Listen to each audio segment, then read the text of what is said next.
Have you ever really thought about that pill you're about to take? I mean, really thought about it. How are you so sure it has exactly the right amount of medicine? Not too much, not too little.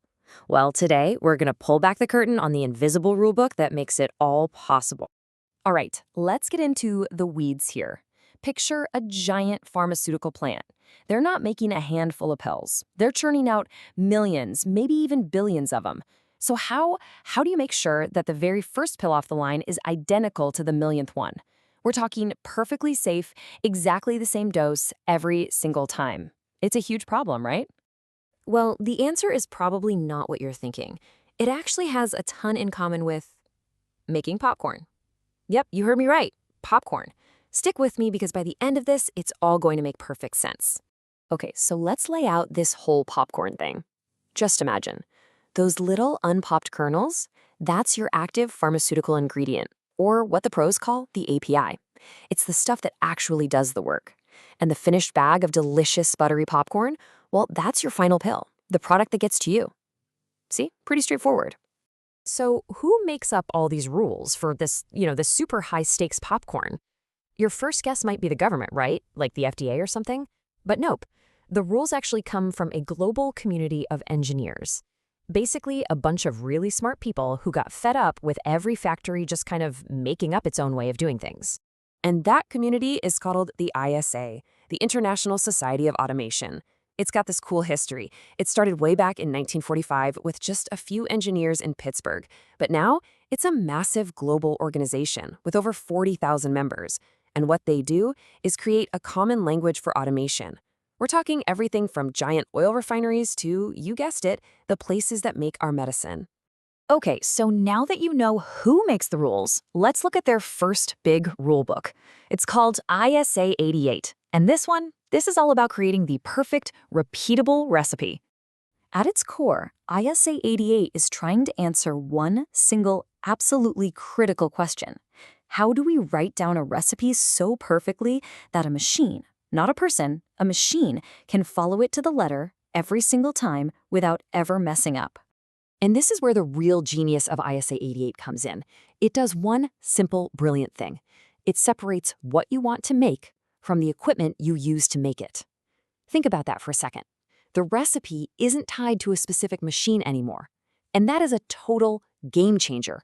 It means you can take the same recipe and run it in a factory in Texas or a factory in Germany. You can upgrade your machines without having to tear up all your old instructions. It's huge. So how does it actually do this? Well, an ISA 88 recipe is broken down into a few parts. Part 1 is the procedure. This is just the what to do part. The basic steps, right? Heat, mix, cool, fill. The logical order of things. Then you've got part 2, the formula. This is the how much part. All the nitty-gritty details. The exact amount of kernels, the precise temperature of the oil, how many minutes to pop it. This is where all the numbers live. And finally, there's the equipment profile. You can think of this like a list of what's in your kitchen. I've got a reactor, a mixer, an oven. The system is smart enough to look at the recipe steps and then look at your equipment list and figure out how to get it done. The recipe isn't tied to my specific mixer, which is the whole point. What's really cool is how it organizes everything into a hierarchy. It takes a big goal, like make a bag of popcorn, and just breaks it down. That becomes pop the kernels, which breaks down into heat the oil, which breaks down into the simplest possible step, open the oil valve. Everything is broken down into these tiny, manageable, and this is key, traceable pieces. So here's the bottom line on ISA 88. It means the recipe doesn't live in some senior engineer's head anymore, or on a random piece of paper. No way. The recipe itself becomes a piece of software. It's a digital asset that's precise, perfectly repeatable, and locked down. Okay, so we have our perfect recipe, thanks to ISA 88. But who tells the machine to start making the popcorn? How does an order from the front office actually make its way to the factory floor? For that, we need to zoom out a bit. We need to look at the factory's brain. And that's a whole other standard called ISA 95.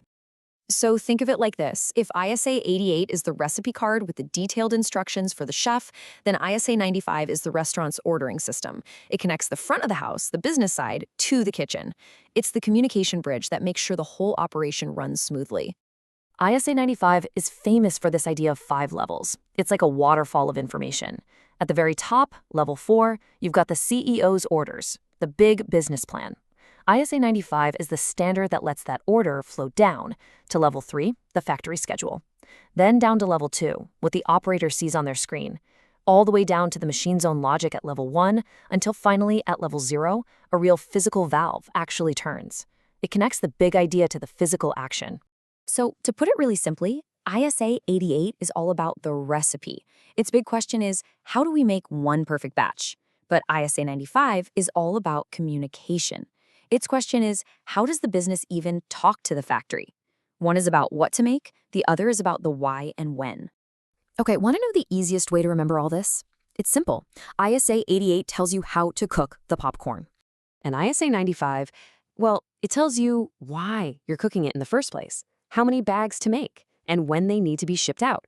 So ISA 88 is the chef, and ISA 95 is the restaurant manager, making sure the whole place doesn't fall apart. All right, so this is all really interesting engineering stuff, but why should you care? Because these two standards, working together, are basically the digital backbone of modern medicine.